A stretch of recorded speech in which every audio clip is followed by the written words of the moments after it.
So now we'll do skills and support with Sarah. She's going to talk a little bit about internet safety.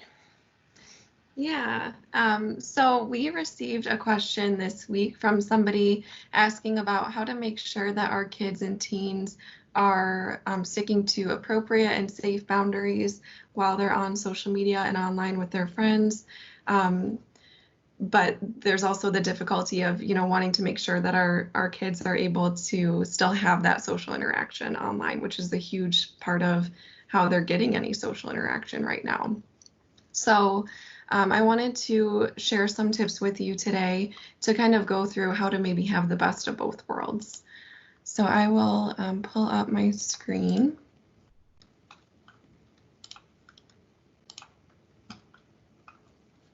And so the first thing to talk about is just the fact that communication is so critical in setting your child up for success in the online world. And so it's really helpful if you're able to kind of model for them that you are a person to go to when they have some things to talk about with online situations. So if you can be the one to start some of those more difficult discussions, that helps them to recognize that this is a safe person I can talk to when I come across something online or I have an issue or I just need to talk about something. So let's say, for example, you as a caregiver come across something online that you've seen your child post or comment that might be of concern to you. That's a time to really just first manage your own emotions so that you feel like you can come to them and have a really helpful, calm conversation about it, and just start by asking their perspective on the situation and just come at it with a curious perspective so that that open conversation can get started. Throughout the conversation, this is a time to then kind of work through some education and some learning opportunities. So you can also discuss with them some of your family values, their own personal values, and normalize the fact that especially online, there is this really big factor of peer pressure that can lead us to maybe post in different ways than we would in person or just behave differently in general. But this is a time to also educate your child about the fact that these posts don't go away once they're posted, and they might not always know that or think about that before they post. So if you can share with them examples of, college admissions look at these things, or future employers can find these things, that might help them to put it in perspective and recognize that no post is worth, potentially sacrificing a future opportunity. And then lastly, just remind your child that you would much rather have an open conversation about these things than to have them feel like they need to keep a secret from you.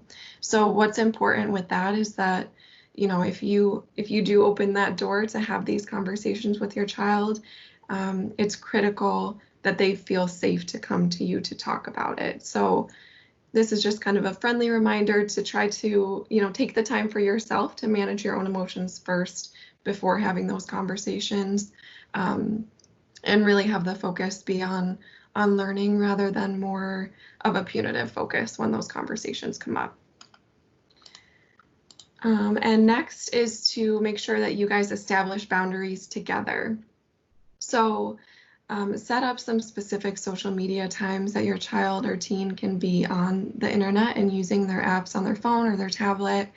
And when it's not those times, you can be in possession of their technology. That is allowed, and it is a privilege for them to have those things. So, their safety is really important, and it's okay to take those things away from them when, they're not needing it for school or whatever else.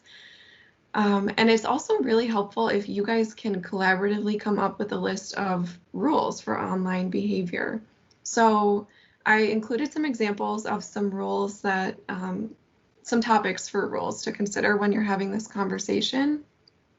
It's helpful for your child to be a part of this conversation because that, includes them in being accountable, but also it's a learning opportunity and there's more buy-in when they feel like they can be a part of the decision. So one rule that I just kind of really want to point out is about privacy settings. A lot of social media sites just automatically have it on a public setting where anybody could see your child's page. And that's, a safety concern for a number of reasons. And so what I would recommend is just going through your child's different social media profiles together to first just make sure that everything's set on private, and then making that a rule together that these need to stay on private, and here are the reasons why, to keep you safe.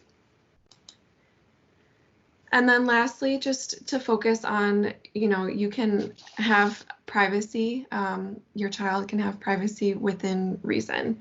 So make sure to keep your child's computer or tablet in a public space in your home so that it kind of limits the amount of concerning activity that could come up. And keep the ability to check in on your child's online activity. So sometimes there are apps that caregivers can get if it's really, been an issue in the past, you feel like your child's not able to come to you to talk about these things. There are apps that you can get to monitor. It can be helpful to have a conversation with your child about that beforehand, just to kind of keep things open and honest. There are also some ways to just make sure that you are informed about the different apps that your child is using. So sometimes apps might look like very harmless, child-friendly apps, but there are things that can come up that are pretty concerning with messaging or, what kind of content can come about from those apps. So this is a website called NetAware, and it's really helpful because it has a number of different apps on it that kids and teens use all the time. And so basically just scroll down to find whatever app you want to learn more about. I'm going to scroll down to TikTok because it's used all the time with kids and teens.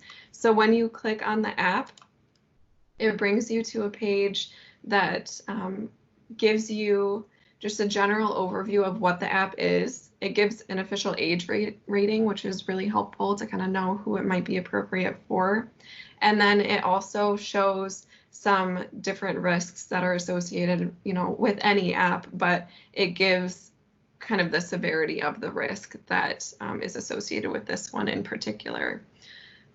What's really cool about this website is that when you scroll down a little bit more, it gives some specific safety tips for this app. So it's all located on one page. It's really easy. You don't have to go searching around for a lot of different resources. But check it out. I think it could be really helpful. And check out our website for this link to the website, and also for some internet safety guides for caregivers for different age ranges. Thanks, Sarah. I think that that website, I've never seen that before, but I think it's really great. I mean, that information that they had, I mean, just, looking at what you pulled up through TikTok was stuff that I would not have guessed. And, I think it's really good for us to be informed about what is being exposed to our kids on social media, because I think as adults, we're seeing things, and if we see something that doesn't feel right or appropriate, we can report it or just scroll past it or unfriend that person if it's but kids maybe don't have that same option or are thinking in the same way that we are. So if we can kind of help to curate their online experience so that it's safe for them and that they can recognize some things. And I think too, your encouragement of having open communication about it so that it doesn't become a secret, and if they do see something that they feel comfortable enough to be able to come and talk to you about it, I think that's huge. That's probably the most important piece of it,